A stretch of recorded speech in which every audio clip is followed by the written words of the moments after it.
What's going on with everybody, bro? Welcome back to the June 8th, Monday morning, 9:10 a.m. Start of this recording. You know, the World Cup starts in about 3 days. Absolutely geeked for it. My video for my preview for the World Cup, I will be doing a separate video for it, but tomorrow also I will be on stream talking all things World Cup, all things what to expect, what I want to see, and who I think is going to actually win the entire tournament. But I'm going to do a separate video, which I will be recording later today. That way it can be uploaded tomorrow morning and everybody can view it, drop their thoughts, drop their comments, drop their likes. And before I start going over, everything that we've seen this morning, I will stress in these streams, in the chat room, all that stuff, be respectful. No racism, no sexism, no homophobic stuff. Just keep it peaceful, keep it positive. We're talking about football. We ain't talking about nothing else unless I go off and compare stuff like the NBA or anything like that. But speaking about the NBA, before I do get started here, the Knicks are up 2-0 in the NBA Finals. I predicted the Knicks are going to win the NBA Finals. I told my friend this about 2 or 3 weeks ago that I don't see anybody right now beating the New York Knicks on their quest to winning the NBA title. And right now I'm looking absolutely spot on with that. But this isn't about the NBA. This is about football. This is about what we're going to be talking about today, which is Enzo Fernandez and Real Madrid. The interest is real. The interest is there. And it's been confirmed that they will be at least putting in a bid. Now Chelsea's whole stance is 120 million or he's not leaving. I don't believe it's going to be 120 million. What I believe is going to be 85 to 90 plus add-ons, and that's going to get the job done for Enzo to go to his dream club, which is Real Madrid. Julian Alvarez, and all of a sudden there's an interest from Real Madrid. His agent and Atletico Madrid themselves have said no comment. We're going to get into that. Nico Jackson also looks like he's set to stay at Chelsea, given he can play on the left wing and he can also play at striker. And Rafael Leao. Chelsea have supposedly tabled a 60 million bid for the star left winger down at AC Milan, and we're going to get into that as well. So if you like these streams, you like everything like that, bro, drop a like, comment, share, do all that cool stuff, bro, because I stream just about every single morning, every day, basically, except for the weekends. Yesterday, I decided to get on because I wanted to talk about a few of the things I saw. And the first thing that we're getting into, bro, obviously, probably the biggest story out of the four is probably Enzo Fernandez, a guy that I speak on a lot on this channel, on streams and videos about how important he is to Chelsea, to this club in terms of what they want to do going forward, with the club essentially saying that he's not leaving for anything less than 120 million. It's all because they want to make some type of profit off of him, not because they want to keep him. Realistically, they don't want to keep him. You're seeing all this noise about him, about the club saying we would be happy to keep him, but if the offer that we're looking for comes in, then we're going to sit here and actually sell. They're not getting 120 million. That's not happening. It's going to be less than 100 million plus add-ons. That's what it's going to essentially take for Enzo to go to Real Madrid. So first story we're getting into here, the first part of it actually is this right here. Damn, man. I appreciate everybody chiming in already on Twitter. 21 people already flying over here, trying to see what's going on with this brother, man. So I'm going to go ahead and make a full screen here. Sources have confirmed their valuation of 120 million, while adding Chelsea would be happy to keep Enzo for next season under Xabi Alonso. And then we go right here. Real have expressed legitimate interest in Fernandez, who is likewise open to leaving Chelsea for a new challenge in this next transfer window. So the wish of him getting his future sorted out before the World Cup starts looks like it could happen. I think this move is going to happen during the World Cup. Now, he's not going to be able to complete a medical, obviously, or anything like that because he's going to be in the States competing with Argentina in the World Cup. But once that tournament is over, this story, this transfer is going to heat up, it's going to ramp up, and we may have seen the last of this brother in a Chelsea jersey. And I'm going to keep on saying it. It's sad because I feel like a lot of Chelsea fans out there don't understand the impact he has on the squad rather than, what he did in the bus incident or his comments during the international week or whatever. The club have villainized this brother to the point where there's a point of no return. It doesn't matter the goals he scored this season. It doesn't matter the assists he's had this season. We have to in the Champions League tie against PSG, he was the only guy to have goal contributions in that tie. He had the goal and the assist, which is crazy because nobody wants to give this brother credit for anything that he does. I will. I have.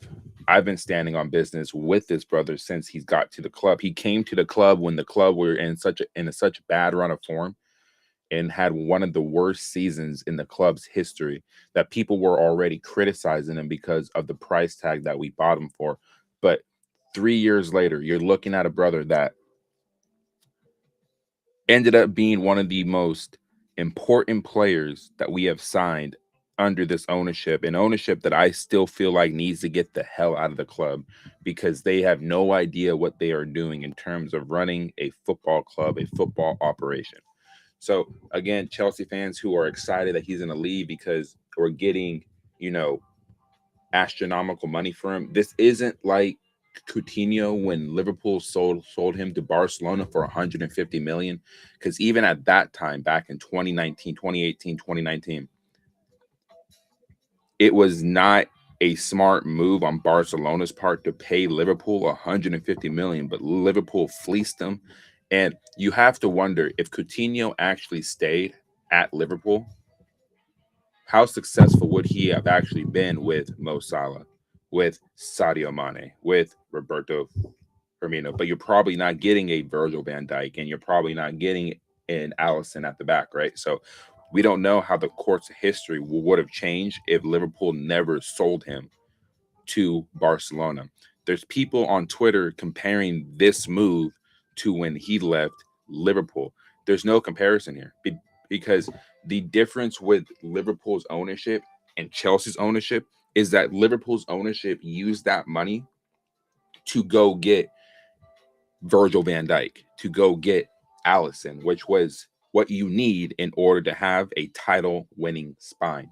And that's ultimately what happened when you get players like that. You're solid in the back and you have great attackers going forward, a decent midfield. Yeah, you're going to go win a Premier League title. Granted, it was during the COVID season, but Liverpool that season were just ridiculous, man. They were very, very good, right? So we come over here again, right?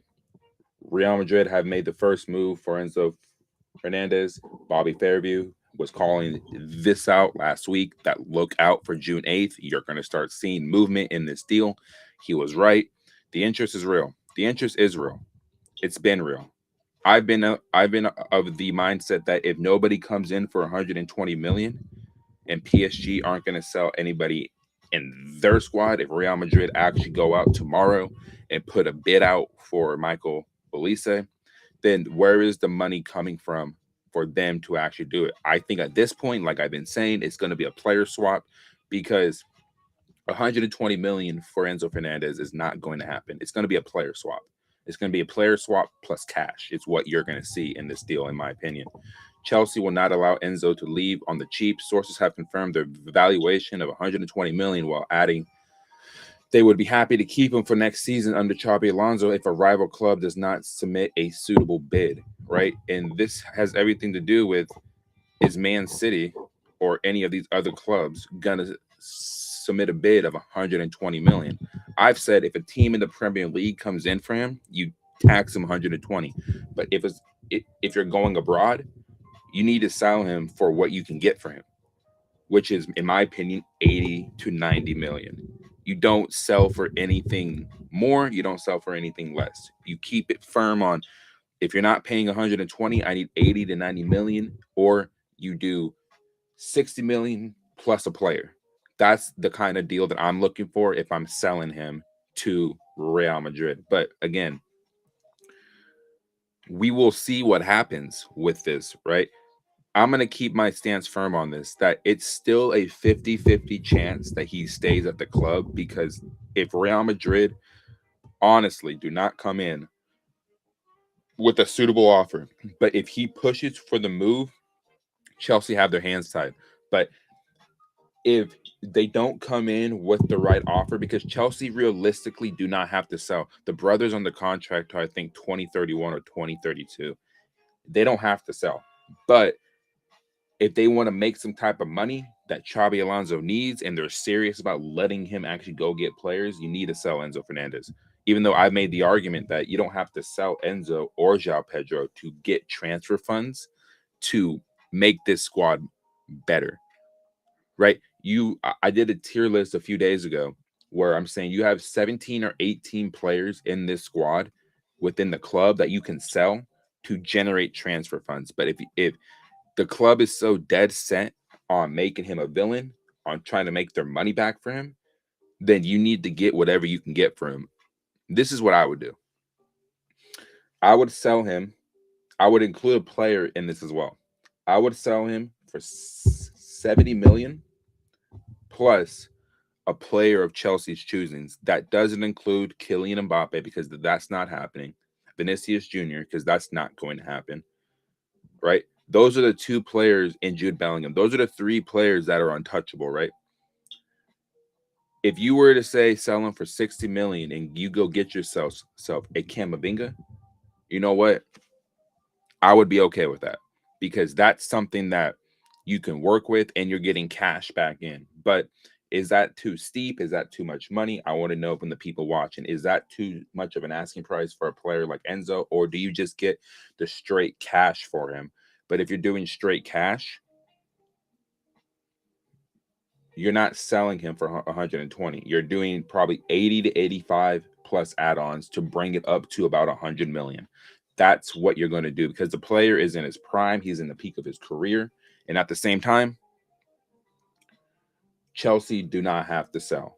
But you need to get us close to the amount of money that you bought for him back in 2023. I don't want to see him leave. I really don't. But if we're just going to keep it a buck, he's going to end up leaving because he wants the move. He feels like he's being pushed out via club, and his agent has said that himself. The relationship between the agent and the club has broken down, and it seems like the relationship between the player and the board. I didn't say like the club or his teammates. The player and the board, the relationship has broken down significantly, right? We come over here. They hold genuine interest, and Enzo, sources close to him have confirmed it. They want to keep the valuation of 120 million, but they would be happy to keep him. The key word is would be happy. Right? It's would be. They can care less if he stays.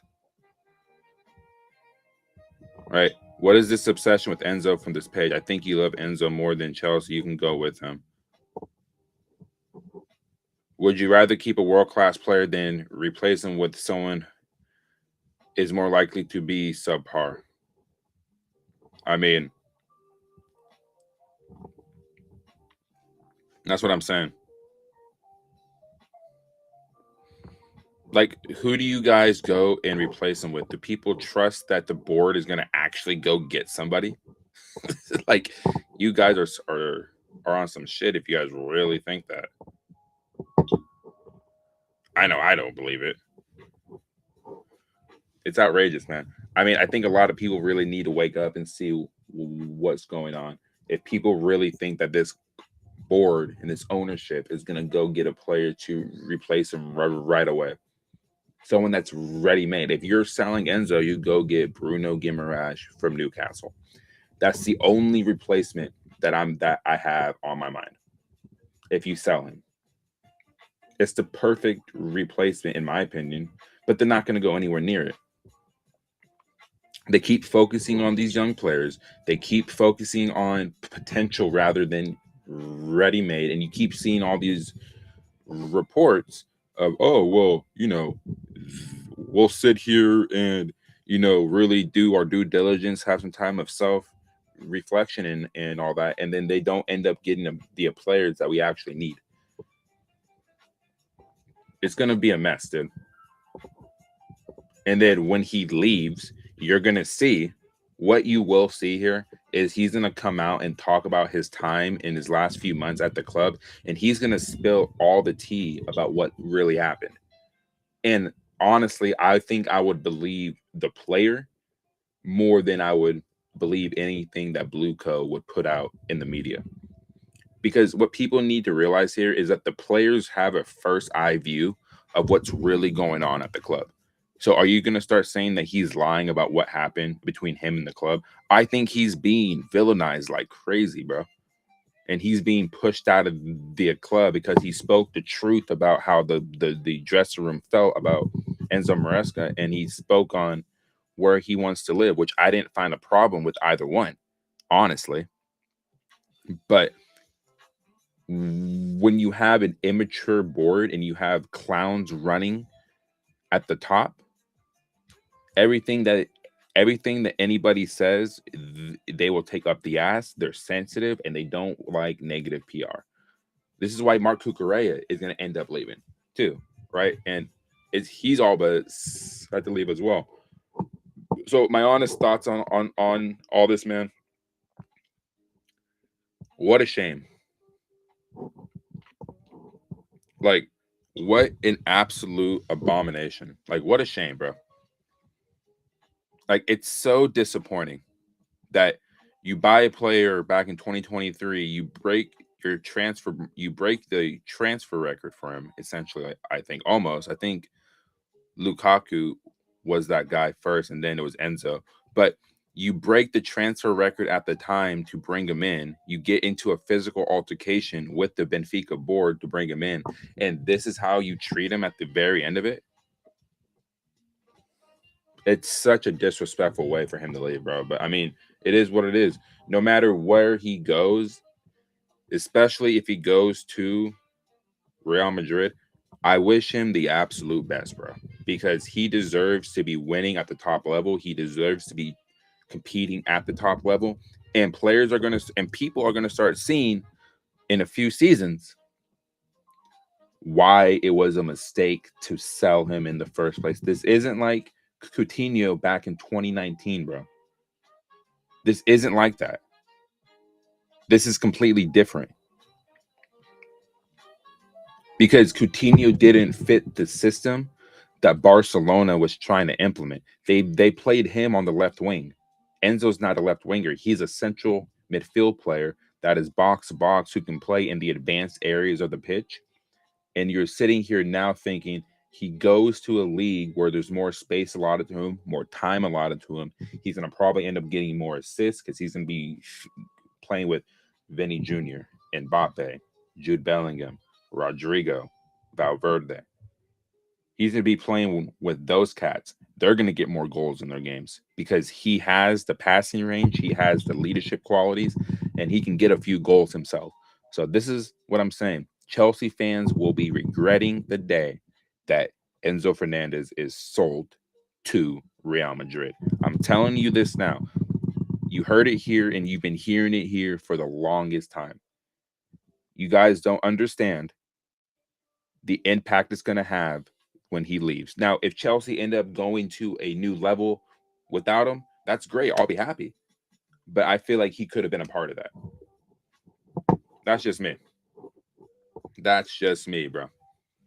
But it is a shame, you know.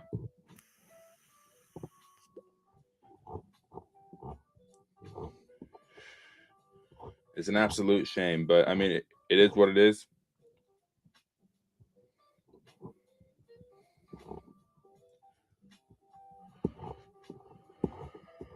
So, in my next part here, We're going over Rafael Leao, bro.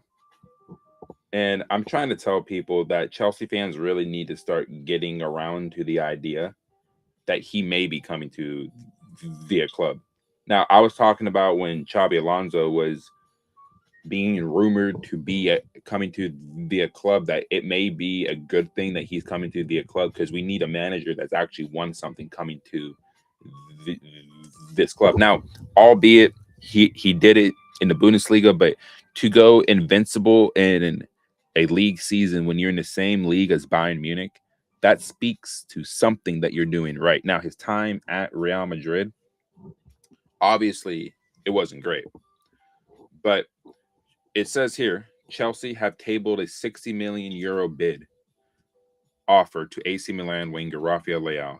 The Blues are serious about landing one of Europe's best. Now, is this PR? Is this a carrot, as Eunice likes to call it? You know, I want to believe it, but it's like I keep on saying, until I see these players holding up the jersey and pen to paper, I'm not going to believe it.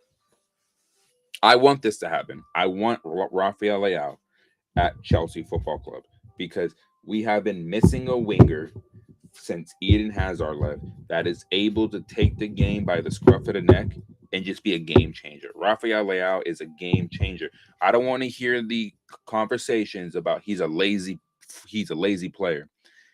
That is one of the most pathetic arguments that I can hear. Do you guys watch Rafael Leao play? Have you seen him at all this season? Where has he been playing? As a center forward. When Rafael Leao was at his best, what position is he in? He's a left winger, right?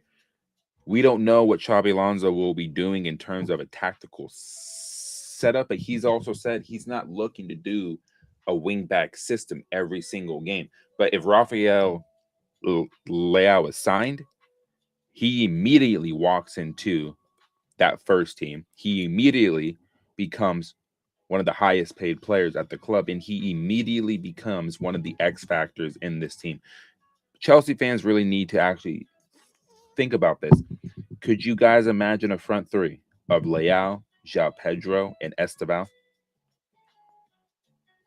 Do you know how dangerous that front line would actually be when Esteban is all but certain to come back in the third or fourth game of the season? This is what I'm saying. Chelsea fans really need to start thinking of the idea and stop thinking about the negativities that this brother has. Now, his defensive work rate, of course, is not the greatest, but what I keep on stressing about having a player like him in the squad is that if you have a solid midfield and you have a solid back line, you're not asking him to track back. What was great about Eden Hazard? I said this yesterday in my stream. Eden Hazard was not the kind of player who was going to track back and get on the defensive side of the ball. What he's going to do and what made him so great was that on the counterattack, the ability to get by people, the ability to slow the game down when he needs to, the ability to get other players involved, the ability to create chaos down that left wing position. And that is something Chelsea have been missing since that brother has left. You bring in Rafael, you bring him in. I'm not worried about the left wing position for another 3 or 4 seasons. I'm just not.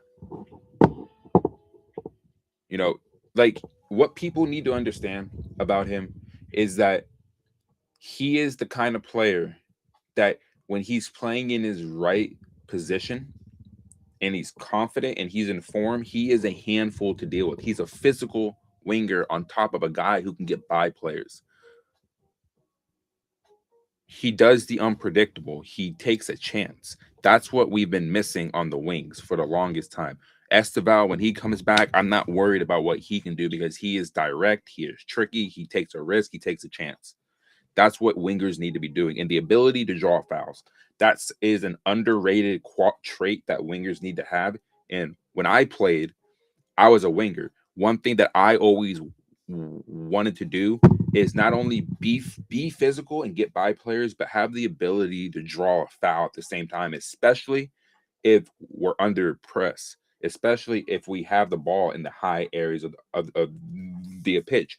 You want to be able to draw a foul. You want to be able to get some type of contact on you, because it's going to force their back line to second guess how they're going to set up.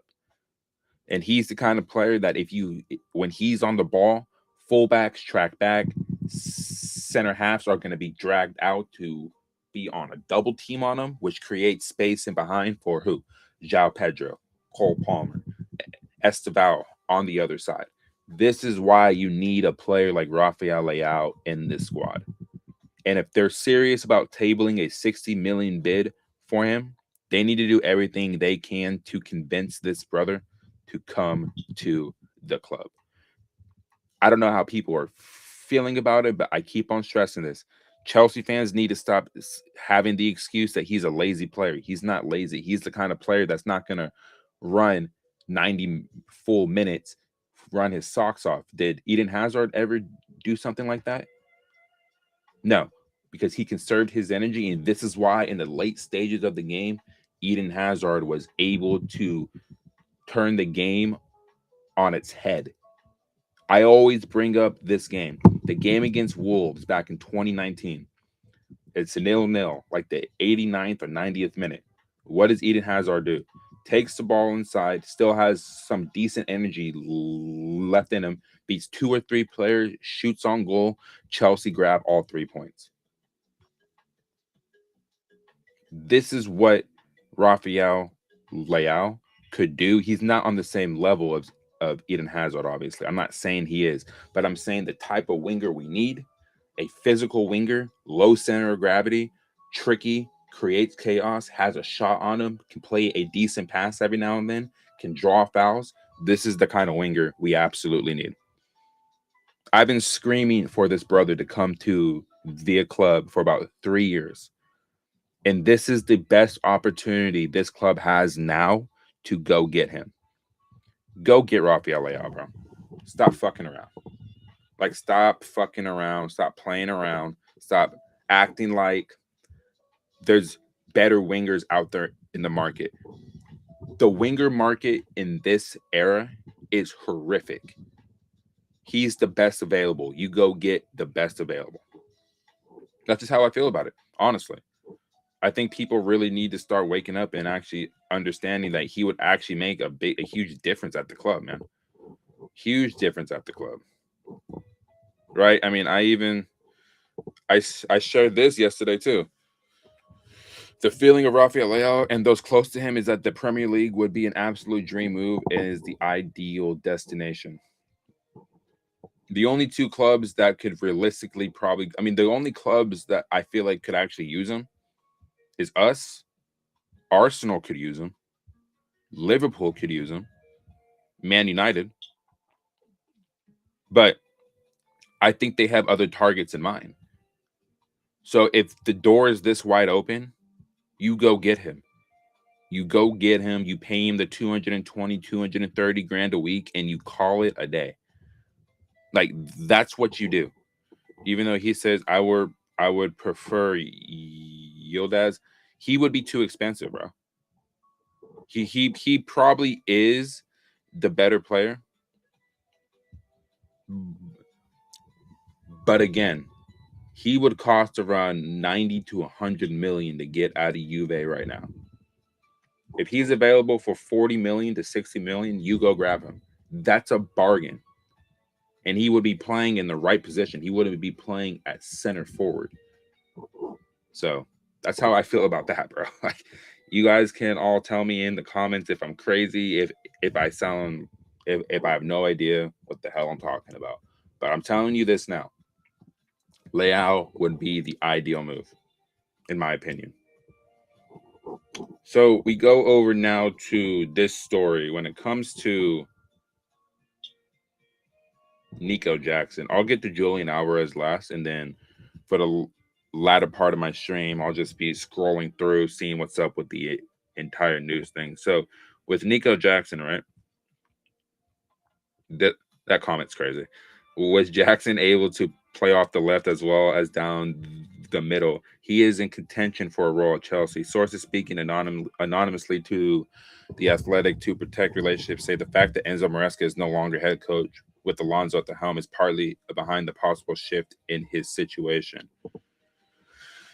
I keep saying this about it, man. He would bring the best out of Cole Palmer again. But I've also been told that it's a little crazy that if we bring him back, he'll be the exact same. I'm like, I don't know about that. I don't think he'll be the exact same. I think playing under a different manager and probably getting more consistent game time, because he was never going to get game time at Bayern, bro.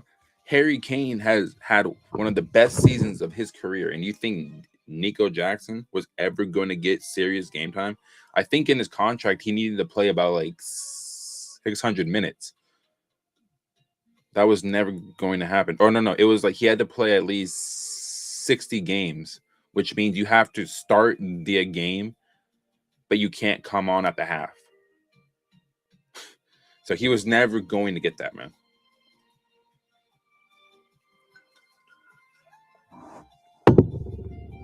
Ever. But I speak on this a lot when it comes to him.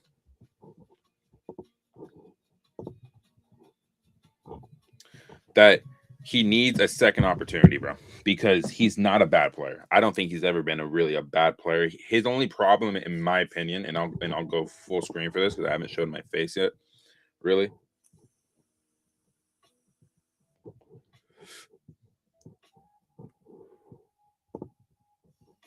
is this. His only problem, bro, was that he was missing all these big chances. Outside of that, I didn't really see a problem with him at the club. The guy can lead the press like no other, really. He links up with Palmer. He would link up with João Pedro, I think, very, very nicely. And you have a front two of João Pedro and Nico Jackson. I think that would actually be a very good strike partnership that Chelsea could actually work with. But it's just a matter of, is he going to accept the fact that he's not going to start every single game? That you can spell for João Pedro if he's played 5 or 6 games on the bounce, and in the odd game he'll start, or he can start on that left wing, or he can start in a front two with João Pedro. I think it's a possibility. I think it's something that Chelsea really need to actually think about. And what Xabi Alonso could actually already be thinking about currently is that Nico Jackson and João Pedro, one guy can lead that press. João Pedro plays just a bit deeper, and those two can work off each other brilliantly, nicely, right? Nico Jackson can hold the ball up, but also get by a few players as well. The only thing he needs to work on is his finishing. If he can get that under wraps, he's not a bad striker. He's actually a striker that Chelsea can work with. But again, we will see how that situation unfolds, particularly after the World Cup. It depends how far his country goes in the World Cup. I think they're in the same group as Norway and France, so we'll see if they even get out of their group. I think they may finish second in that group. It's a little teaser for how I think they'll do in the same group as France and Norway. But I can see a scenario where he stays and he gets his jersey number back, essentially, and he's going to be part of that first team squad.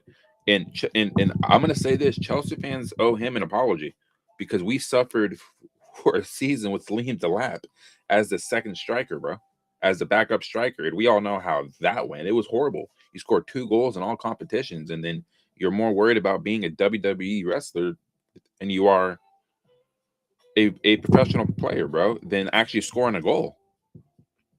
Like, his best performance was the 3 assists in the FA Cup, bro. I mean, that's not something that I'm looking for in my striker, bro. I need my striker to be putting the ball in the back of the net, be a poacher, be a nuisance in the right way, not be a nuisance by getting stupid yellow cards and then getting 2 yellows within 10 minutes of you coming onto the pitch, because we sat there and ridiculed Nico Jackson at the end of the 24-25 season for the 2 red cards he got. But Liam Delap ended up being an absolute abomination, bro. An absolute nightmare. We owe that brother Nico Jackson an apology. Everyone does, including myself, because I was upset with how he was at the end of the season. But then again, I was the same guy before I got on this platform who was like, he's not a bad player to have in the squad because he's the guy that will lead the press for us and we would win the ball in weird areas of the pitch, especially in the advanced areas, and we would find a way to score goals. That's what he's good at. And that's something that we needed to actually work on. Him and Cole Palmer together, 77 goals and assists between each other. You're supposed to build on that. You're not supposed to send them out on loan because of 2 red cards. You don't do that.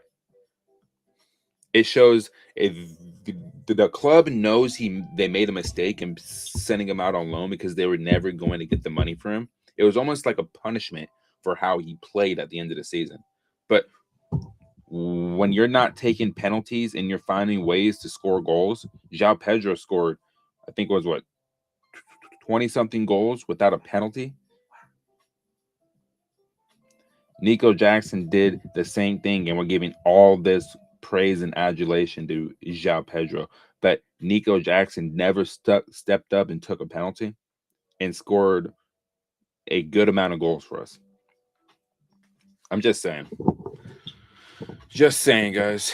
But enough on Nico Jackson here, even though I do want to touch on a couple things that I just saw. Lamine Yamal on if Cole Palmer is underrated. I don't think he's underrated. I think he's rated exactly where he is. People think he's overrated now, which I don't believe for 1 second.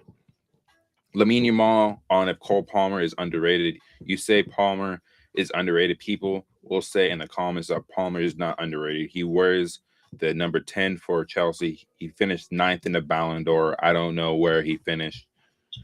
How can he be underrated? That's what I'm saying. I don't understand how he's underrated. I just think he had a bad season. He had a bad season, purple patch in the Club World Cup, but I think the fatigue and he's mentally shot. Now, a whole summer off for him, coming back on July 1st, getting ready for preseason, I think you're going to see a different player coming out next season. Stuff on Enzo Maresca here, I guess. Talks between senior figures at Man City and Chelsea over a compensation package for Enzo Maresca are at an advanced stage. However, it remains clear how much that might be or when the matter will be resolved. Chelsea believe they are entitled to compensation after Enzo Maresca left the clubs just 6 months into a contract that was due to run until 2029. The compensation package includes them taking Liam Delap. I like that. But again, like you're looking at a situation, and like I've been one of the main guys on here that have defended Enzo Maresca's time at the club in terms of how he got the team to play and the identity he built and how the players wanted to play for him. And they made these players, but he made the players believe that they can go out there and be just about anybody in Europe, right? Now, do I believe that Chelsea finished 10th if Enzo Maresca is at the club still? No, I don't think so. And if he were to still walk out at the end of this current season or at the end of this past season, that would have been a better way to do it rather than leaving in January and leaving these players high and dry. And that's where I've said that these players here were severely affected by him leaving because of the way that he left. Now, there were players in the squad that didn't like playing under him. It was clear. It was obvious. But again, when you have a manager that was able to get these group of players to believe in themselves and actually play well, you're having a different conversation about Enzo Maresca. But now he's all but set to go to Man City. It's just a matter of can they come to an agreement on a compensation package for him. Now, how much is that really going to be? It's a mystery, bro. I don't really know. And honestly, I don't really care. Because at the end of the day, he's a Man City guy now, and not too much luck, but I hope you do well, bro. Just do what you got to do at this point. So another thing here, bro, that I woke up this morning and I'm thinking, what kind of news am I gonna actually see?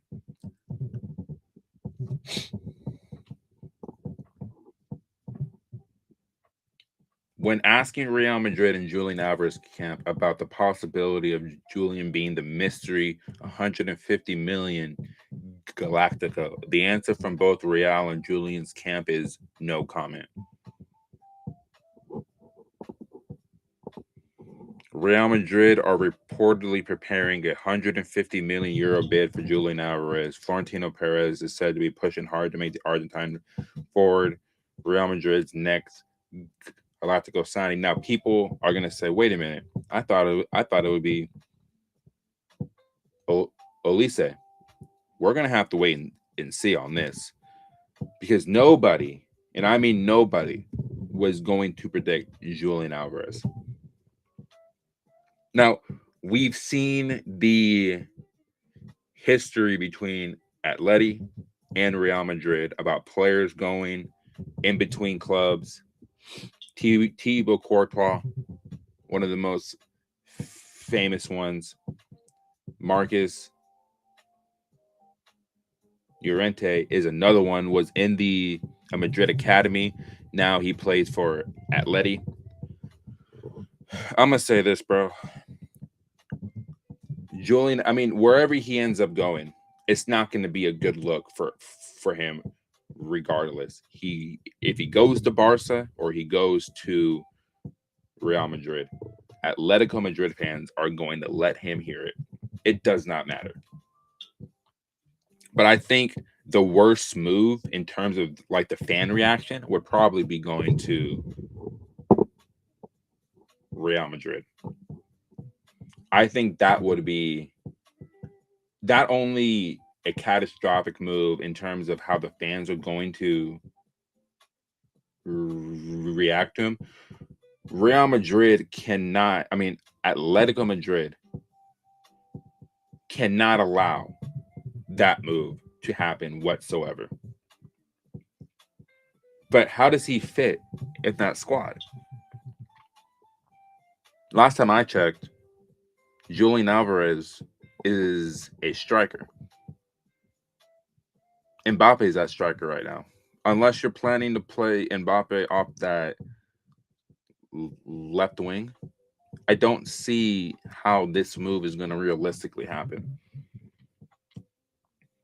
I think this is just smoke. I think this is just a story to really get Bayern Munich to say, okay, well, if you guys don't want the 150 for him, I'll just spend 150 on Alvarez, because this is the reporting asking price for him from Atletico Madrid in terms of he wants the Barcelona move, but this is the reported fee it would take to get him out of Atleti. This is probably just a chess move to get Bayern to think, wait a minute, Olise is a much better player. We would be stupid not to take him. Take 150 million for Michael Olise. This story here, I'm going to say it again. It's smoke. It's a tactic that Real Madrid are going to use, and Florentino Perez won the elections. And I'm going to speak on Enrique Riquelme for 1 second, bro. You want to talk about a guy that single-handedly, and I'm going to go full screen for this shit, bro.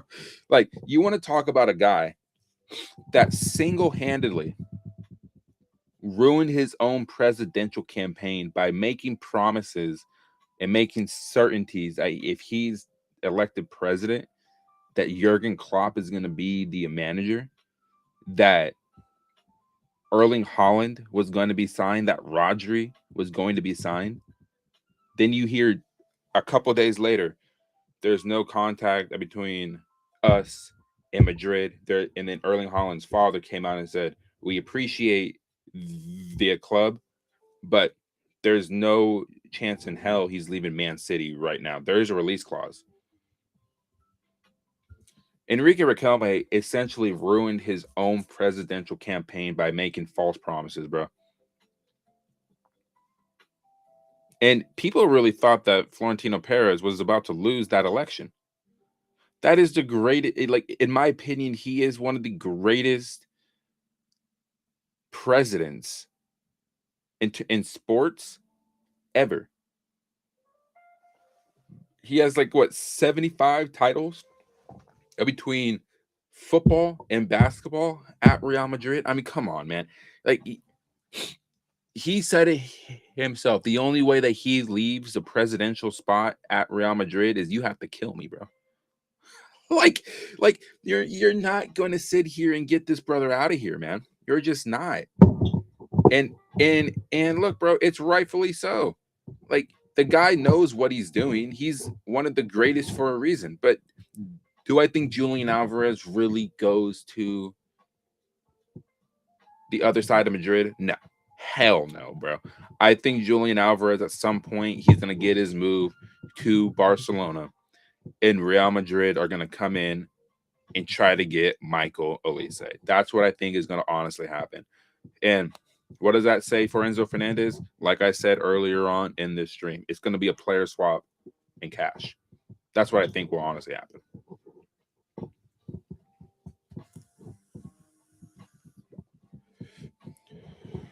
Right? No, they haven't. They're not going to pay the asking price. That's what I said, bro. They're not going to pay 120 million. Goonie, if you're out there on Twitter, bro, I agree with you. They're not going to do it. It's going to be a player swap plus cash. If he gets sold, that's what the transfer will be. And I'm trying to tell people this now.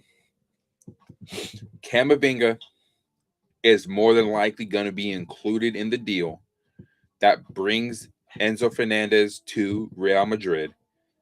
Camavinga plus cash is going to get that job done. That's how I see it, honestly, happening.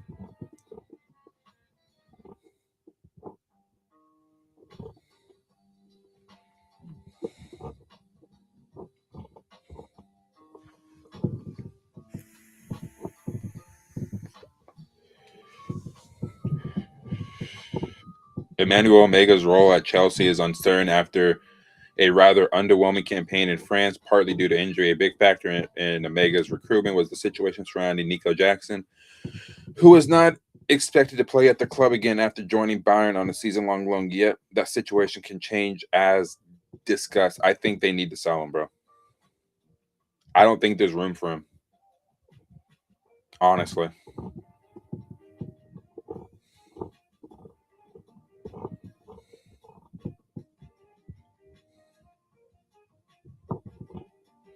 Just seeing this clip of Tuchel with England, he might just win the 2026 World Cup. I don't think England even win it, bro. I think they lose at some point deep in the knockout rounds. Even though I love myself some Thomas Tuchel, bro.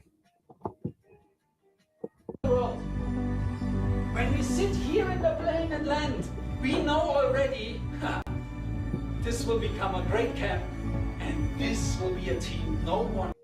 I'm gonna tell you, man. I mean, Thomas Tuchel is probably like one of the best managers to navigate in a knockout style tournament. Really, we saw it at Chelsea. Julian Alvarez agents have asked Barcelona to cool off their attempts to sign him in the next month, at least until after the World Cup.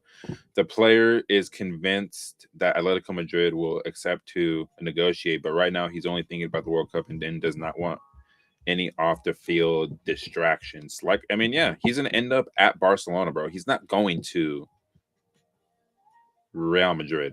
Hell no, bro. That would be insane. Man City are now preparing a new official bid to be set soon for Forrest, Elliott Anderson. City are confident to get the deal done after leading the race for months since March. Man United is still keen, but City are still ahead and optimistic. Yeah, he's going to end up at Man City, which is a great signing for them, honestly. Great signing.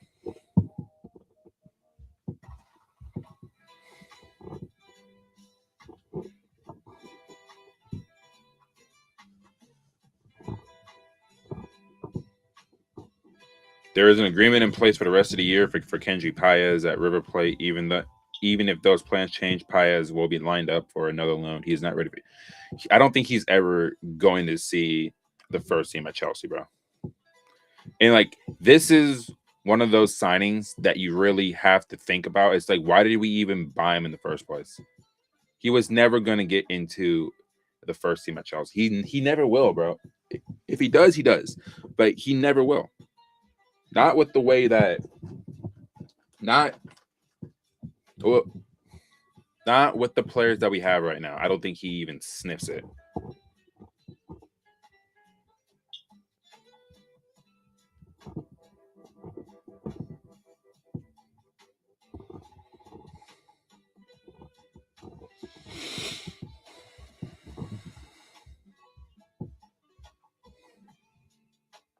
Finally, Alex Goldberg agreed. So, listen, bro. I spoke on this yesterday, and I'm gonna go full screen for this because I have a problem with a lot of people here when it comes to this specific story. Honestly, what's going on, bro? Yeah, you did say that they would come back in for Enzo. We got to plan a Chelsea without Enzo. Maybe we should make a claim for Adam Wharton already, which I think we are, bro. I think we will be making a claim for him once we sell him, honestly. But Real Madrid are not paying 120 million. You just joined in, so I've said that Chelsea should sell him and try to get Camavinga as part of that deal as well. Let me know how you feel about that. But I'm gonna speak on this real quick because I went off on this yesterday.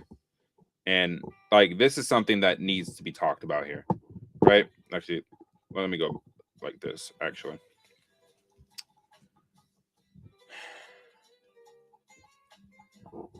this story, get a grip. Players literally put tobacco under their lip during a game, and it's like I said.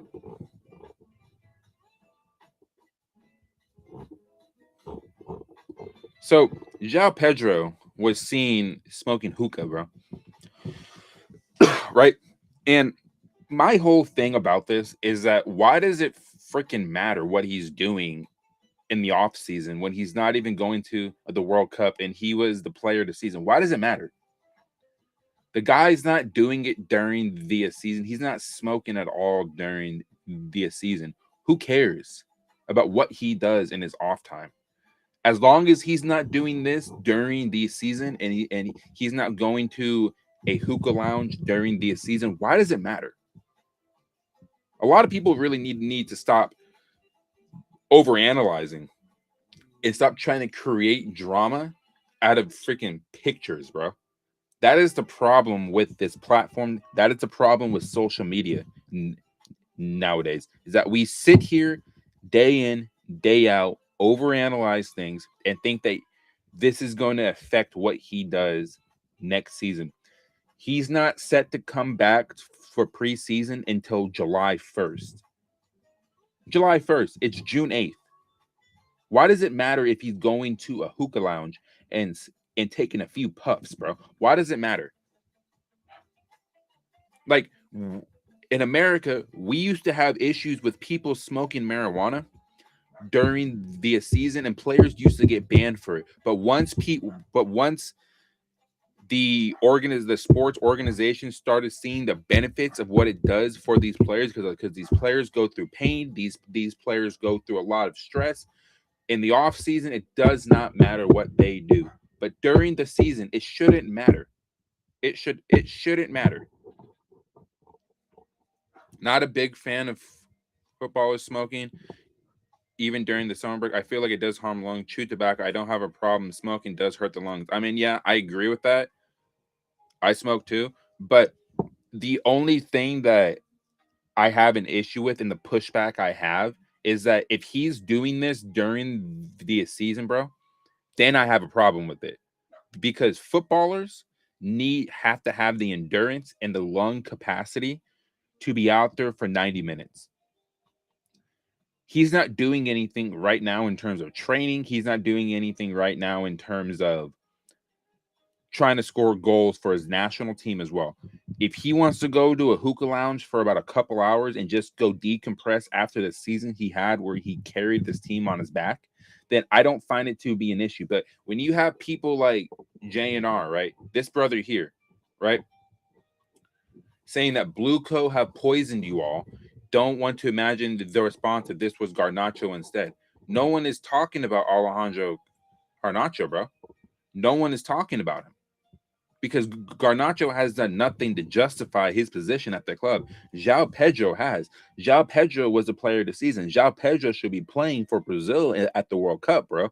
But because he's not and he has time to himself and he's able to basically relax his body a little bit, there's nothing wrong with it. Chewing tobacco is not good either.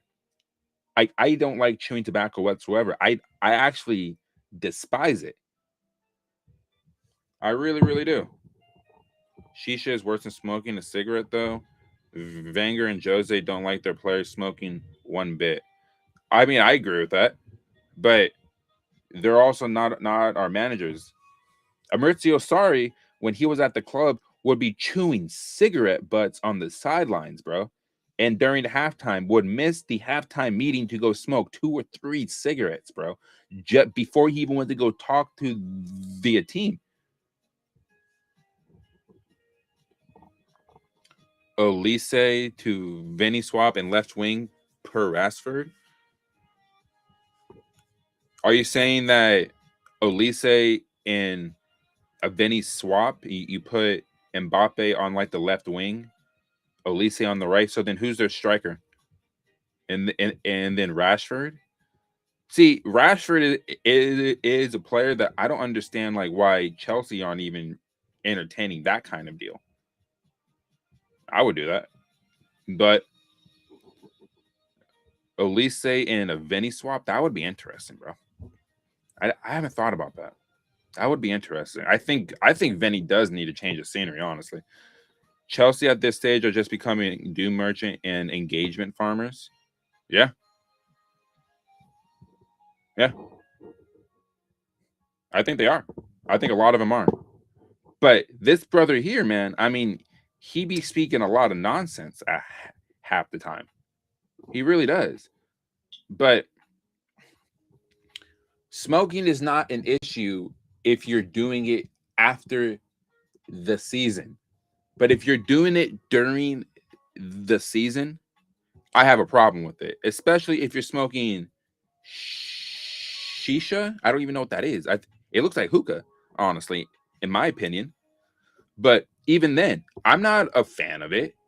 I'm not a fan of them doing it during the season. But if it's after the season and you know you have time and you're in fantastic shape, I don't have a problem with it. So we can agree to disagree on it, and that's fine. I don't mind it. But I'm just trying to be honest with you guys that there's bigger issues at the club than if João Pedro is out here, honestly, like smoking, like smoking, bro. There's bigger issues at the club. This isn't like the biggest deal in the world. Now, if he was out there snorting a line, if he was out there smoking like meth, then yeah, I would have a problem with that big time. But again, I don't find it to be that big of a deal. If a player is good and Chelsea is linked, if a player is good and Chelsea is not linked, it is because we are poor and wages will be an issue. Wages will always be an issue at this club, bro, because until we see the ownership change like the wage structure, wages will always be an issue. But João Pedro doing that is not, in my opinion, we can agree to disagree on this. And like, I'm fine with that. That's why we have these conversations. I give my reasonings, you give your reasonings. But at the end of the day, in my opinion, I don't think it's the end of the world that he's doing this. But if he was doing this during the season, then I would have a huge issue with it, bro. But he's not doing it during when Chelsea need him right now. And even when Brazil need him, he's not going to get called up last second. Yeah, Hookah is it. So yeah, it is like the same thing, right? So I said I'm not a fan of Hookah. I'm really not. I think it's nasty as hell, bro. I really do. It makes you incredibly lightheaded. But for João Pedro, I don't have an issue with it because the kind of season he had and the team was dog shit for about 85% of the season. Yeah, I don't have a problem with it. But I don't want to see him at a hookah lounge in preseason. I don't want to see him there during the actual season. No, I would be pissed the hell off. Like, what the hell are you doing? Right? Like I compared this to the American sports, right? Players in the off season in the NBA, in the NFL, there are players that actively smoke marijuana and cigarettes and cigars. But a lot of them do it during the off season. One does not realize how much smoke one the hell is using hookah. I mean, I've done it like a few times, so I understand it. I understand how it makes you feel, and I don't like the feeling. I hate it. Like it makes me feel like I'm not even on this earth, bro. Like I get incredibly lightheaded. I hate it, and I haven't. The, the last time that I smoked hookah, bro, was I was like, what, in my early 20s? I'm 32. Like I don't do that, right? Like I recently quit smoking weed. JP smoking is okay, but someone from the club should reach out. Yeah. See, that's where I think you're right on this. That it's okay for him to do it, but the fact that there were pictures taken of him, this is where the club do need to reach out and say, hey, bro, you were caught doing this. It's not a good look on you. It's not a good look on the club. Maybe do this in a more private setting so then people aren't sitting here making the biggest deal in the world off of it. That's where I think you're right on that, is that the perception doesn't look good. But him smoking, who cares? Like, who cares? Professional athletes smoke. It's a way for them to decompress the stress that they feel in their bodies, particularly football players, right? Particularly basketball players, particularly players in the NFL. It does not really matter to me. But if you're caught doing it in public and you're a public figure, then it's going to be because then it will become an issue because the perception isn't good. That's what I think that I didn't say that yesterday, but that's where I think it needs to be addressed. That the public perception of it doesn't look good, but him doing it, there's no issue with it at all. Like that's where I think a lot of people on Twitter, on Instagram, or wherever really need to calm down and relax. That if this was a player that was doing it during the season and his performances were dipping and they were terrible, then we can have a conversation about why it's not good to do it at all. Ashley used to smoke a pack. Jose was aware, ripped him a new one because when his smoking pics became a tabloids. Yeah, and it's like I just said, it's like the media will take this story and amplify it to the extreme, dude, to make the player and the club look terrible. Now, we haven't heard anything from João Pedro's end or from the club's end, but I'm sure the club are aware of these images and they're aware of what's being said about it. And they're going to have a conversation with him when he eventually comes back to Cobham, or maybe they've already had that conversation already. And they're going to sit here now and tell him, look, we don't care what you do in the off season. We don't care what you do, but do it in a more intimate and private setting to where the tabloids are not going to sit here and make this a major story. It's not a big deal, bro. It really isn't. But the media has to do stuff to get clicks. They got to do stuff to get money. And that's what they're going to do. In João Pedro's head, it's like, I was just trying to enjoy my time off. And now it's being turned into a story that doesn't even need to be a story. So, yeah, that's where it's like, I understand what you're saying. But, and it's like you said, the tabloids are going to make this a huge story for no reason. For no reason, bro. You're absolutely right, man.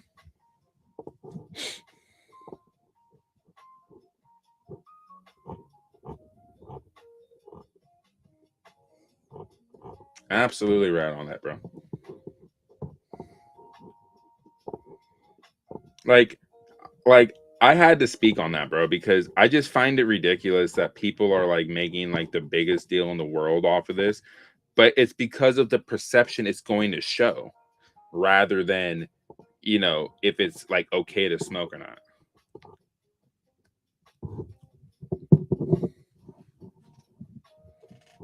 This has to be the biggest flop. Coaches understand the need for players to unwind. Fans must not ask. That's what I'm saying. And you got people like JNR, a guy that I've called a clown in the past because of his Enzo Fernandez takes, honestly. But there's some takes he has where he's spot on. But this take specifically, bro, JNR, bro, you are an absolute fool if you're thinking that this is a big deal. It's people like you that are making this a big deal. Like honestly, you're taking this story and you're running with it and you're making it negative. And this is why the media is going to sit here and just run with this story that, oh, Chelsea allow players to smoke in the offseason. Who cares? The public setting wasn't the best area to do this. But it's not a big deal that he's doing it. Just find a more private and intimate setting, and you're not going to find yourself in these issues. Like, you're really not.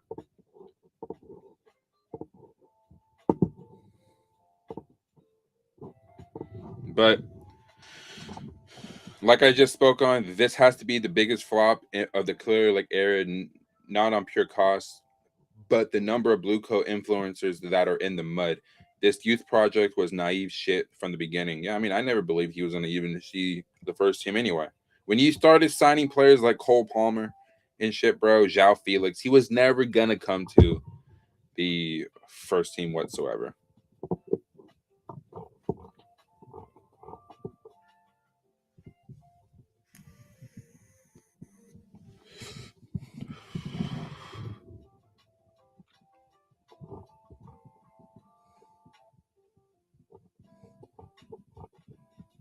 Yeah, see, 120 million for him is not happening. It's gonna have to be something less, or a player swap will have to get that job done.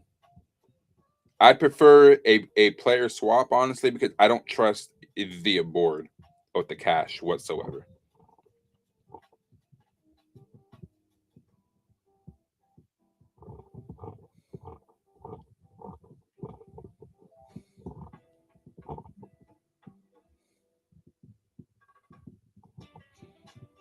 Our confirmed incoming so far this summer: Barco, Omega, Penders, Quenda, him, and Nico Jackson recall. I don't understand why the pressure on the owners and directors to improve a 10th place squad has slowed down this past month.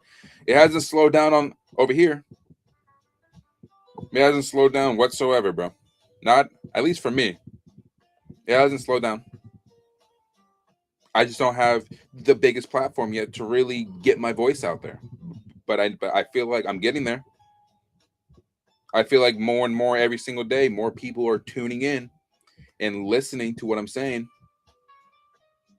I don't have to have a British accent to actually make an impact now. I don't. Like, I don't have to have a British accent for that. Paez was a gamble of gambles. One just does not move Ecuador to the EPL. It's like it is a walk in the park. No, it isn't.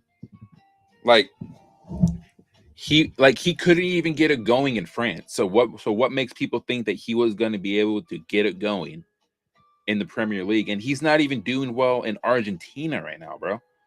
Like, the coach or the manager isn't rating him whatsoever on and off the pitch. I think the guy is completely finished. And it's sad because he's still young.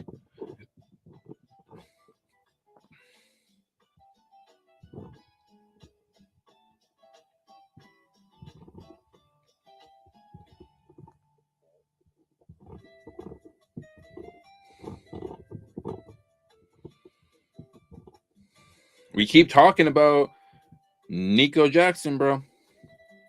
About the difference he made at this club when he was there.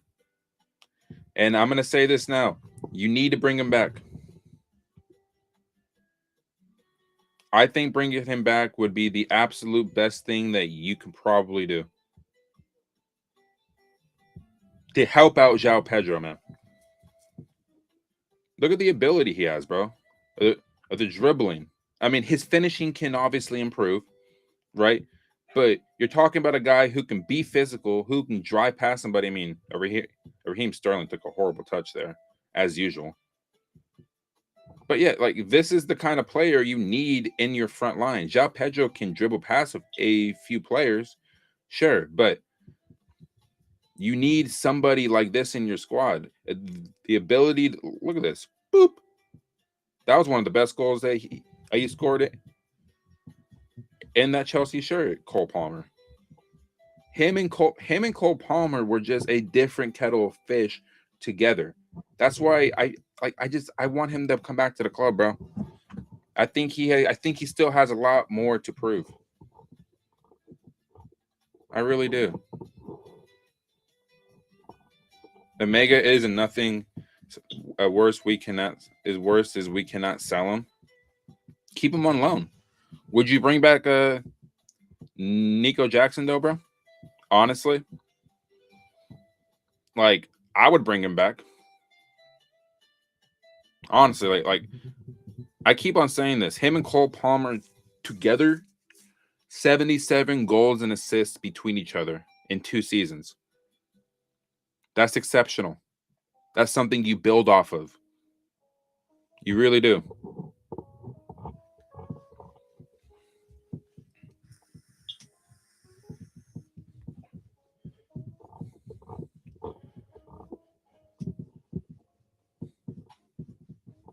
Andre Santos and Caicedo have been actually the most balanced midfield pivot at Chelsea.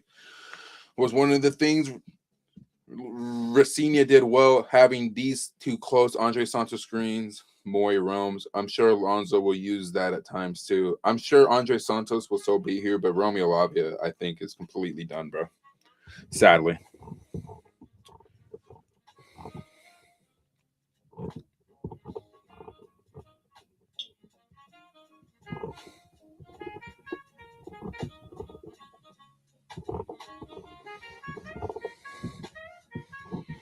Can you perhaps wake up or no? I don't want Iliman and Jai. He's too inconsistent. It's like you said, Morrison. If the front three of JP, Nico, and Palmer click, Chelsea will easily qualify with a UCL spot and an FA Cup. Yeah. Like, you have them as a front two, right? Nico Jackson. Here, I'll go full screen for this. Because I do believe this. I do believe this, bro. And I've been on record saying this. João Pedro and Nico Jackson as your front two would be able to play each other, would be able to play off each other in a way that we haven't seen. And I don't want to compare them to these two because they're not on the same level. But you would have similarities of Drogba and Nicolas Anelka. You would have those similarities, right? In terms of Drogba was the guy that was able to not only get in behind, but hold the ball up. And Nicolas Anelka was that perfect second striker to play off of. Drogba, their link-up play was exceptional. Exceptional. That's why they won the league back in 2009 to 2010. That was one of the reasons why. Is the source reliable, the one we bid for Rafael Leao? Let me go ahead and take a look on that. I had it up, actually, but I deleted the tab.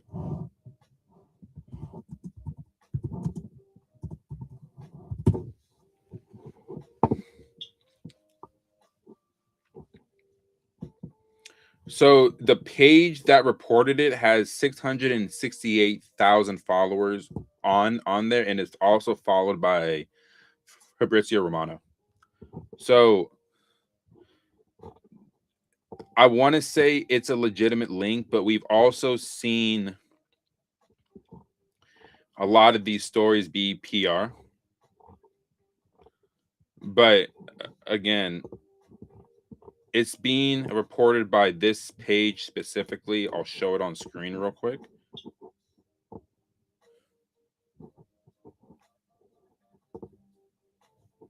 This page right here is the one that reported it. So, do I want to believe it's real? If you're being followed by Fab, honestly, I feel like there's some type of a legitimacy behind it. Now, it's like I keep stressing this, man, that until I see players holding up that jersey and put pen to paper, like, I'm not going to believe anything I see. Anelka and Drogba is a great example, and they weren't always great to begin with. They became better the more they played together. And it's like I said, I didn't want to compare them to those two in terms of ability, because those two won a Premier League together. Drogba won the Golden Boot that year. Drogba was the guy that was the leading man, but Nicolas Anelka was that perfect second striker. Is that perfect second striker, bro, that was able to play off of Drogba and get him those goals. So it's like I said, if they're able to build off of if João Pedro and Nico Jackson are able to build a connection together, and you have Cole Palmer just in behind that, I think you're looking at something special. I really, really do. But they have to build on it, and they can't give up on Nicolas Jackson. If they're not giving up on Cole Palmer, then yeah, I'm not going to sit here and even entertain that idea. Leao rumors feel something fed by an agent. It's probably fed by his agent, right? Because Leao wants a Premier League move, and realistically, the only club that seriously needs a left winger desperately is Chelsea, bro. But he can go to Arsenal too now. Arsenal need a left winger because Gabriel Martinelli is not a good player, bro. I don't think he's that great of a player at all. I prefer we go for Yildiz. I mean, I understand that part. Like, I wouldn't mind going after him, but I just feel like that deal would be incredibly expensive. Incredibly expensive. And you have to essentially convince Juve to lower their asking price. But it wouldn't shock me if we go after Rafael Leao or Keenan Yildiz, bro. I'd be happy with either or. But my preference, honestly, is Leao. Like, it's just my personal preference. People can have their own opinions on it, and that's fine. Anelka was extremely underrated. Mad that he doesn't get credit because of his journeyman career. The best parts of his career, it was at Chelsea, bro. Like, he was not only is he underrated, I feel like he was underappreciated when he was at the club, right? Because Drogba was the guy that got all the praise and adulation. But again, Nicolas Anelka, if he's not in the club that season, I don't think Chelsea win the title in 2009, 2010. I don't think they do it. I think they only finished 2 points above Man United in that season. Like, I don't think they do it. But I think the rumor of Leao,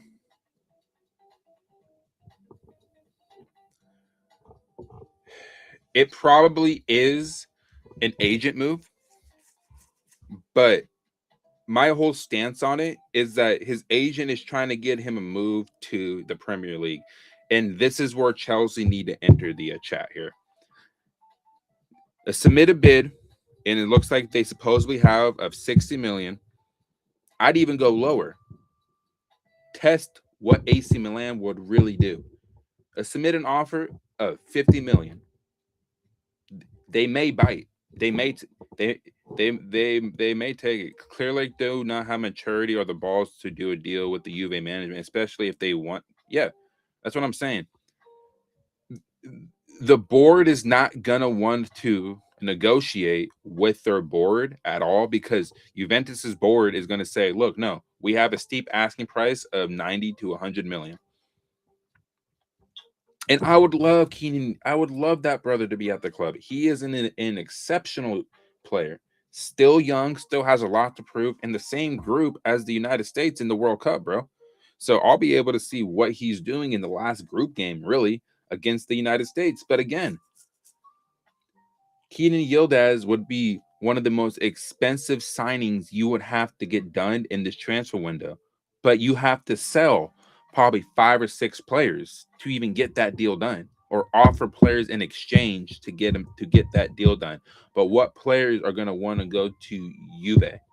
Honestly, what players could they possibly use from us to get that deal done? Right? We don't have anybody of interest, honestly. Unless you want to include Garnacho in that deal, then fine. Put Garnacho in the deal plus however much, honestly. I think Milan will be happy if we send Garnacho and Neto while making a move for Leao. Yeah. If you were to include Pedro Neto in a deal for Rafael Leao and send like 20 million, I would do it. I would do it in a heartbeat.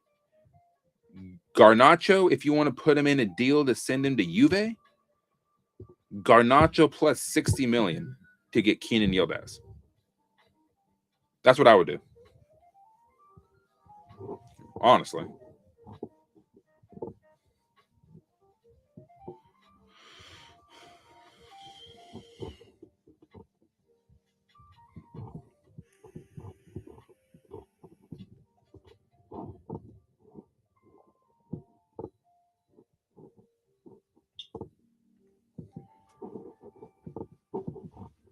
But it really all depends on what, you know, what we're really in the market for in terms of a winger. Keenan Yildiz would be, I don't know, man. I mean, I like the player. I think he has great potential, but I just think Garnacho's price is basically 5 million. Yeah. That's what I would do. I mean, Garnacho's price is 5 million. That's funny, bro. I mean, it basically is after like the season that he had. But if you're being realistic, you would do Garnacho in like 60 million, bro, for Keenan Yildiz. Because if I look at Garnacho's actual value, because it's not 5 million, even though it should be that, his value right now on the transfer market is about 28 million. Right? Garnacho plus 60 million. That seems fair. And I think in a league where there's more space for Garnacho to make those kind of mistakes, it would be a good move for him. Us as Chelsea fans have to speak that into existence, bro. Honestly. Speak it into existence, guys. Garnacho plus 60 million for Keenan Yildiz. Get that trending. Get that trending, man. I think it would be a fantastic deal for both sides, honestly. From 2026-27, the Premier League teams will be punished for wasting time when restarting play. Take too long over a goal kick, it becomes a corner. Take too long over a throw-in, the other team gets the throw. A substitute player must leave the pitch within 10 seconds. If not, his replacement has to wait 60 seconds before coming on, leaving his team with 10 players until then. So this is going to cut out a lot of the time wasting that we're seeing, which, you know, I'm here for it because I want to see the game be played, not take 2 minutes to do a corner, 2 minutes to do a fucking goal kick, bro. It's outrageous. Chelsea will make a move for Yildiz only after Enzo and Cuckoo are both sold for over a combined 120 and 30 million. So how much do you think Enzo Fernandez truly gets sold for? His value right now is around 90 million. I said that he gets sold for between 80 and 90 million plus add-ons. Because I think Chelsea will ask for either a player swap plus cash or straight cash and add-ons. That's what I think they'll realistically do.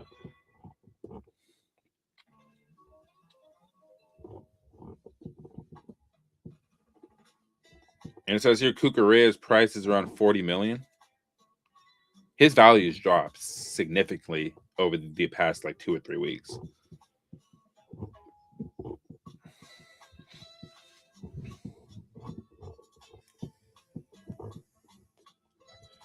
The worst Chelsea striker in history. Fernando Torres is probably, if I'm ranking them, 4,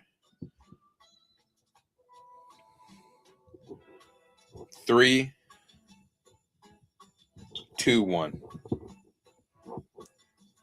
Fernando Torres, Falcao, Lukaku, then Liam Delap.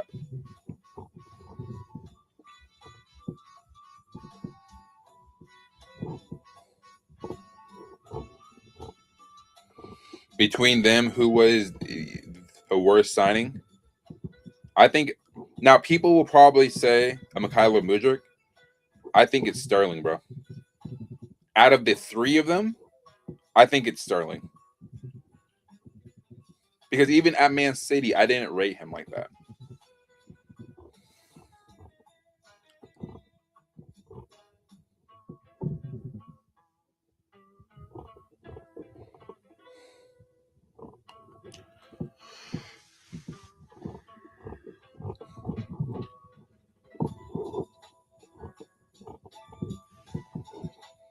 Enzo with add-ons go up to 110. That's what I'm saying, bro. 85 plus add-ons would be, and yeah, 85 plus 25 for Enzo. Cucurella, 40 to 50 million max plus add-ons. The lap makes me miss. he makes me miss Higuain, bro. Honestly. He miss Gonzalo Higuain when he came to Chelsea in 2019, bro. That's how much Liam Delap freaking irritates me, dude. And Gonzalo Higuain, when he signed on loan in 2019, I was geeked. But then we saw what he truly did, and it was horrific. But Liam Delap has just shown that it shows us levels. Sterling and Aubameyang signings is one that got Tommy fired. Yeah, Aubameyang at that point was kind of past it in the Premier League, but Sterling was just an abomination, bro. He was Raheem Sterling, man. I mean, he also got arrested recently in the Netherlands for speeding in his Lamborghini, and he had drugs in his car, bro. I mean, you want to talk about a guy that has just had his career spiral downhill. At least Aubameyang, when he's gone to Marseille, has completely rediscovered himself. But Sterling is just an abomination, bro. Like, he's got, in my opinion, when he was early in his career, he was great. He was nice. But when he got to Man City towards the latter half of his Man City career, bro, he was just not good. Like, I understand like the 35 goals he scored in that one season, but even then, a lot of those goals were tap-ins, deflections off of like the defenders, and like the object of a winger is to put the ball in the back of the net. But for me, Sterling is one of the most overhyped, overrated players I have seen in the history of the Premier League, bro. And I'm not even talking about the person himself, because Raheem Sterling as a person, as a man, is a great individual. The footballer, I don't rate at all.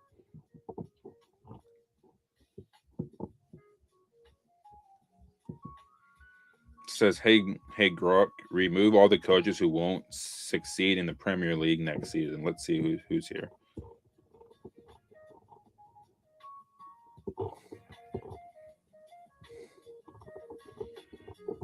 Wow. Guardiola, he ain't even gonna be there, bro. You mean Enzo Maresca? Or are they saying that Pep does come back? That'll be crazy, bro.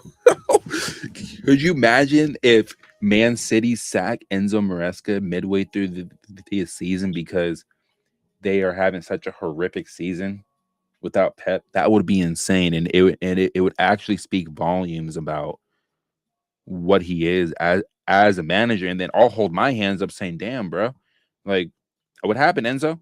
For real."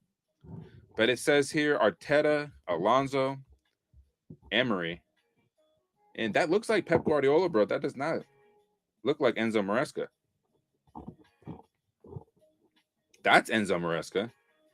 But if we're going off of what it looks like here, it looks like they asked Pep to come back.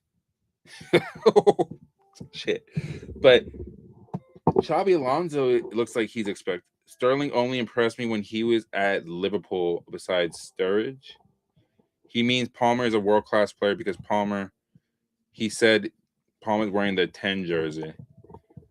I think when Palmer's on, he is world-class, but Palmer he's been bad. And like I've been on record saying this, Morrison knows I've been saying this, that he's been bad since January 2025. The Purple Patch brother was in the World Cup, the Club World Cup, man.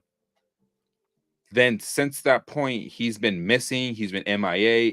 Injuries, of course, are going to make that obvious. But when he came back from injury, he wasn't good. He was horrible. He barely got the 10 Premier League goals, bro. But when you come in your first season and you scored 22 goals in the Premier League, expectations for yourself were set higher, and he knows himself that he can play a lot better than like what he's done, honestly. I believe it too. I believe in Cole Palmer, bro. I believe in the brother. I believe he is a world-class player when he's on, but right now he's anything but a world-class player right now. But again, this thing here, right? This is Enzo Maresca right here. And then the Grok AI puts Pep Guardiola back in there. That's not Enzo Maresca, bro. That's Pep. There's no shot that they bring him back. But if it goes so far south for Enzo Maresca at Man City, could you guys see a scenario where they ask him to come back to save their season? That would be insane. But it looks like, because it says here, remove all the coaches who won't succeed in the Premier League. It says these 4 will be the ones that are successful in the Premier League. And Xabi Alonso's there.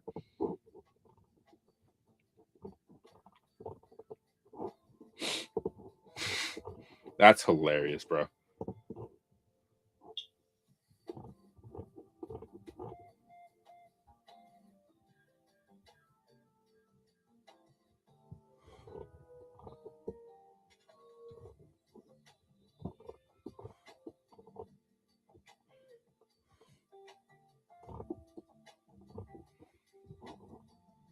I mean, listen, AI can make mistakes, but that would be, I'm just giving you a scenario, bro. Could this be the top 4 next season? That would be insane. That would be insane, honestly.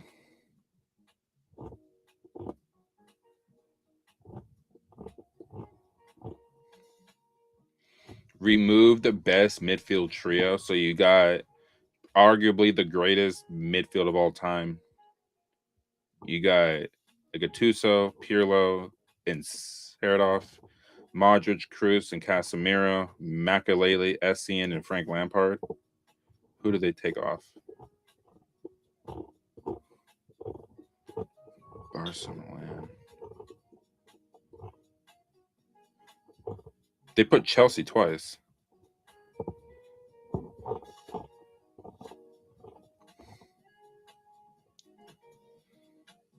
I mean, if you're removing any of them realistically, God. I'm gonna sound wild, but I'd probably remove that AC Milan midfield. Honestly, that's just me.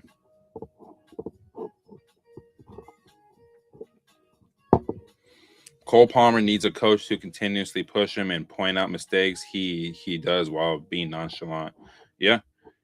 And I think Xabi Alonso will be that manager that actually pushes him to his limit to get the best out of him.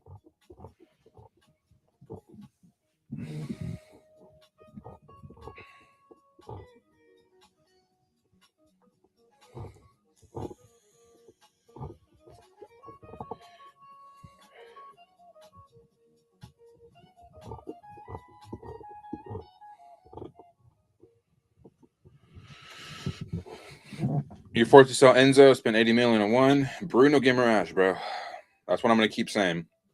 Bruno Guimaraes is the only player that I'm spending 80 million on to replace him for Enzo Fernandez.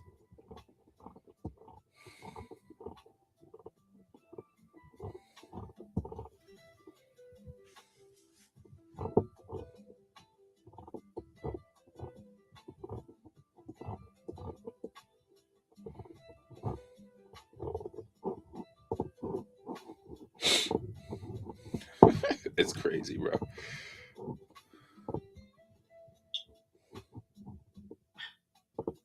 I'm gonna do a few of these reaction things real quick before I get on out of here for the day. Let me see if I can find a good one.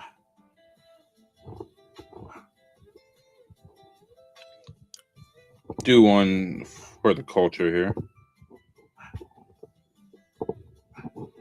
We'll go ahead and show this right here. I'm gonna do one of these for the culture. Let's go ahead and take a look at this, man.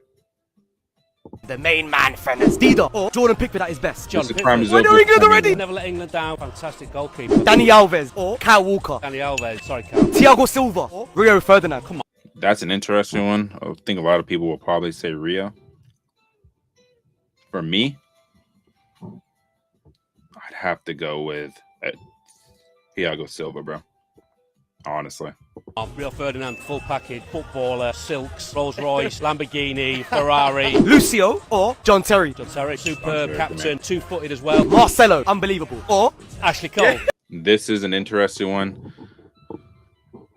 You guys think Ashley Cole or Marcelo? Honestly, it's an interesting one. I'm an Ashley Cole guy, but Marcelo, I think, is underappreciated, honestly. But I think Ashley Cole, personally.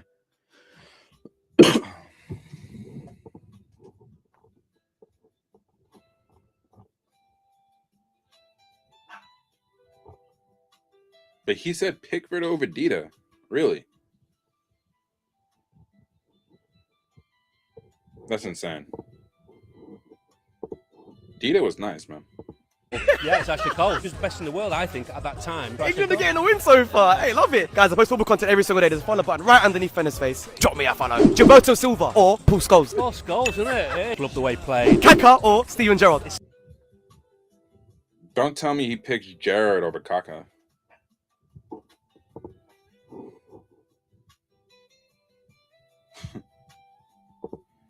No, Kaká wasn't even a central midfield player, so I would understand if he picked Gerrard.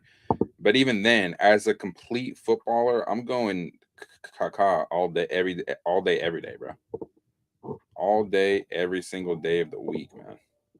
It's Steven Gerrard. If Steven Gerrard was playing for Brazil, Win a lot, wouldn't he? Yeah. Neymar or Frank Lampard. I love Frank, and I've got all his football boots. Neymar. I have to go for Neymar. I'm sorry. Incredible player, natural talent. Sorry, Frank. Rivaldo or David Beckham. David Beckham, quality on the ball. Not many better right foots is there. No. Ronaldinho or Brian McElroy. If you'd put Ronaldinho in any position, he's getting in. Left back, 100%. centre half, right? Ronaldinho's getting Goalkeeper, get him in. in. Doing things that you've never seen before. R9 or Wayne Rooney. I love you, Wayne, but it's R9. Prime Brazil. Obviously.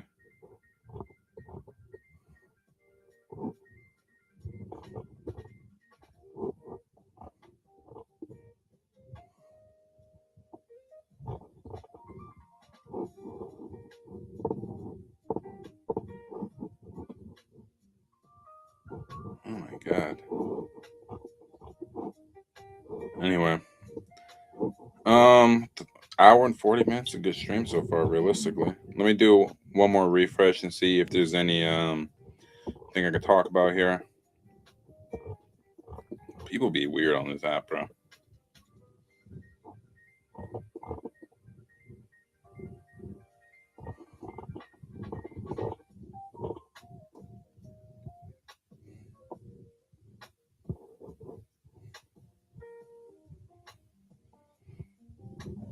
He isn't a scrub, bro.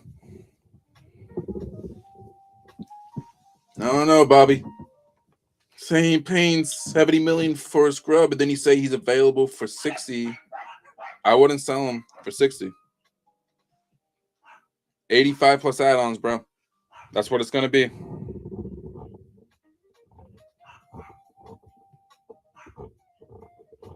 But I'm gonna go ahead and get on out of here, guys. My dogs are going absolutely ballistic out there for whatever reason. Let me go ahead and go full screen here real quick.